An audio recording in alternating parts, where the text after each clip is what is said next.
محمد بن سماک رحمۃ اللہ علیہ فرماتے ہیں کہ بنی امیہ میں موسیٰ بن محمد بن سلیمان ہاشمی ایک شخص تھا جو سب سے زیادہ عیاش اور بے فکر تھا۔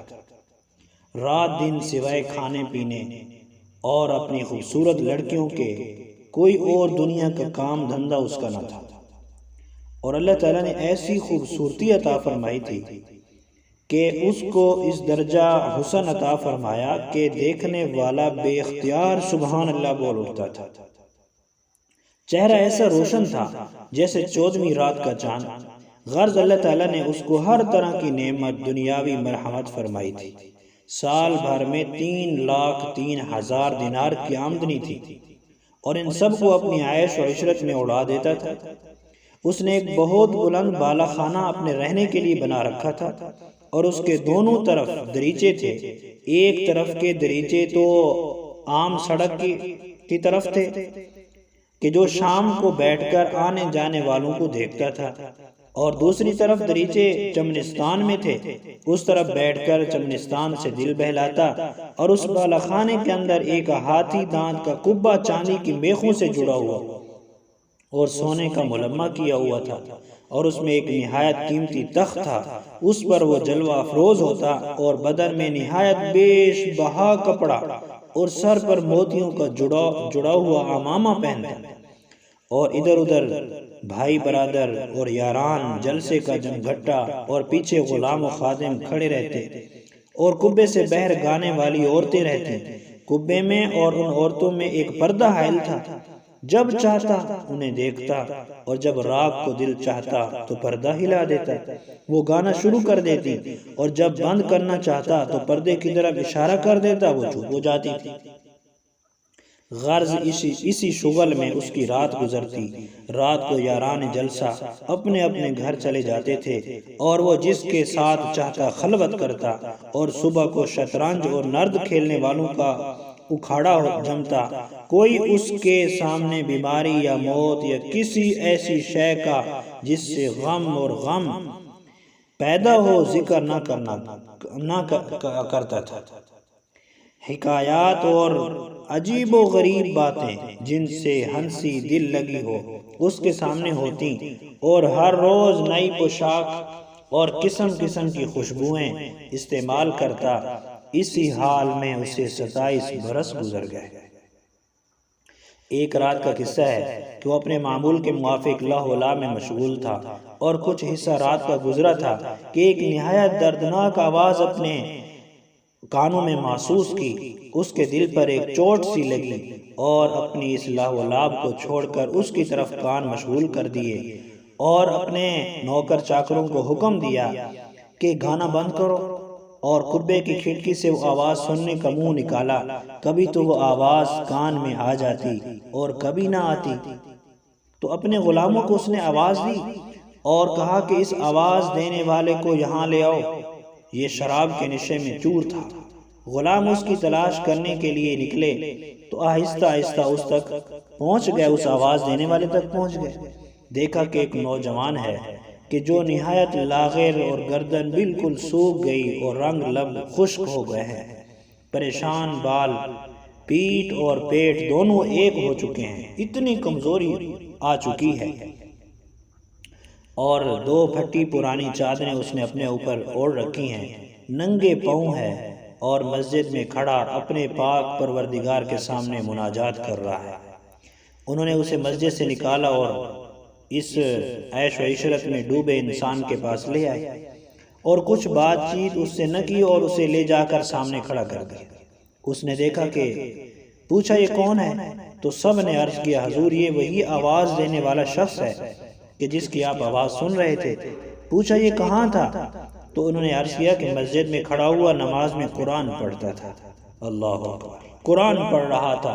ایک لاغر اور کم تر انسان، جسم کے اعتبار سے بھی بالکل کمزور سا انسان، جس کی پیٹ اور پیٹ دونوں ایک ہو چکے ہیں، اس کی کمزوری اس سے زیادہ کیسے بیان کی جا سکتی ہے؟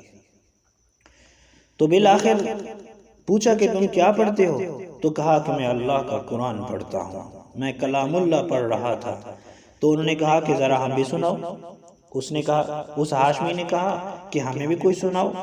تو اس نے اعوذ باللہ اور بسم اللہ پڑھ کر ان الابرار لفی نعیم علی الارائک ینظرون تعرف فی وجوہہم نظرۃ النعیم یسقون من رحیق مختوم ختامہ مسک وفی ذلک فلیتنافس المتنافسون ومزاجہ من تسنیم عینا یشرب بها المقربون۔ یہ آیات پڑھیں اور اس کے بعد اسے ترجمہ بھی سنا دیا، تو اس سے کہا کہ ارے دھوکے میں پڑے ہوئے ہو۔ وہ نوجوان قرآن پڑھنے والا اس کو کیا کہتا ہے؟ ارے دھوکے میں پڑے ہوئے ہو، وہاں کی نعمتوں کا کیا بیان ہے، جنت کی نعمتیں، واہ واہ کیا بیان ہے اس کا۔ تو کہا کہ یہ تیرا قبہ اور تیری مجلسیں کہاں ہوں گی قیامت کے دن، چہ نسبت خاک را بعالم پاک، وہاں تخت ہیں ان پر بچھونے اونچے اونچے ہوں گے، اور استبرق کے ان پر استر چڑھے ہوئے ہوں گے، سبز قالینیں اور قیمتی بچھونے ہوں گے، تکیے لگائے ہوئے ہوں گے، اور جنتی ان پر ٹیک لگائے ہوئے بیٹھے ہوں گے، اور وہاں 2 نہریں بہتی ہوں گی، اس میں ہر میوے کی 2 قسم ہے، نہ وہاں کے میوے کبھی ختم ہوں گے اور نہ کوئی ان سے جنتیوں کو روکنے والا ہوگا۔ بہشت بری کی پسندیدہ عیش میں رہیں گے وہ لوگ، اور وہاں کوئی بیہودہ کلام، لا یسمعون فیہا لغوا ولا کذابا، نہ وہاں کوئی جھوٹ سنے گا اور نہ وہاں کوئی بیہودہ باتیں ہوں گی۔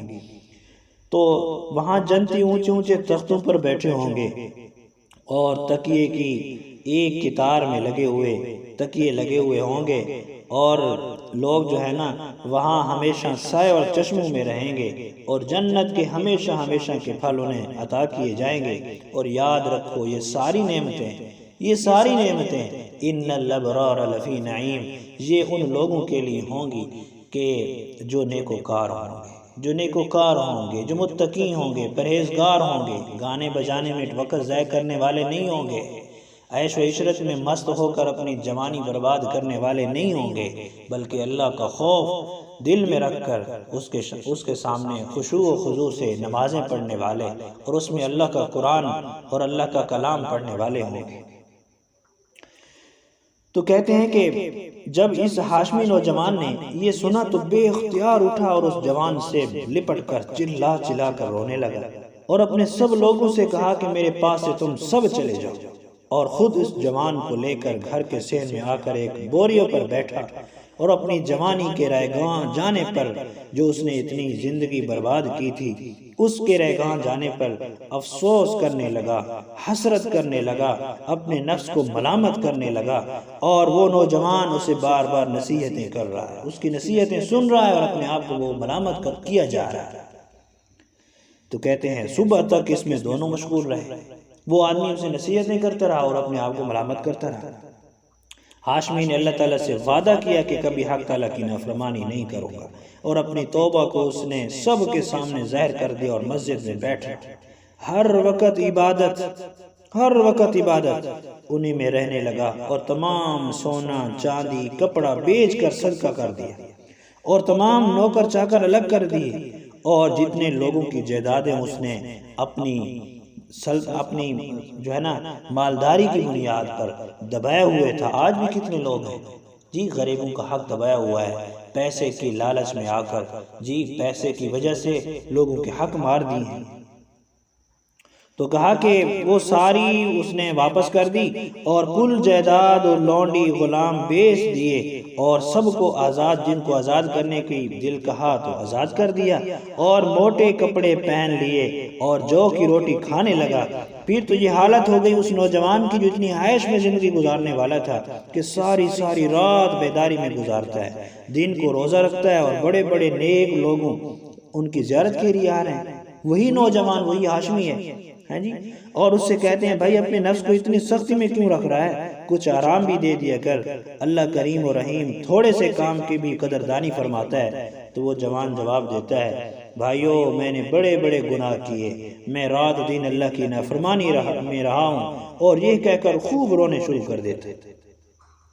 آخر کار پاپ پیادہ ننگے پاؤں اور بدن پر ایک بہت موٹا کپڑا پہنے ہوئے حج کے لیے روانہ ہو گیا، اور سوائے ایک پیالے اور توشہ دان کی کوئی چیز اپنے پاس نہیں لی۔ اسی حالت میں چلتے چلتے مکہ پہنچا، اور وہیں رہنے لگا، اور وہیں ہی مر گیا۔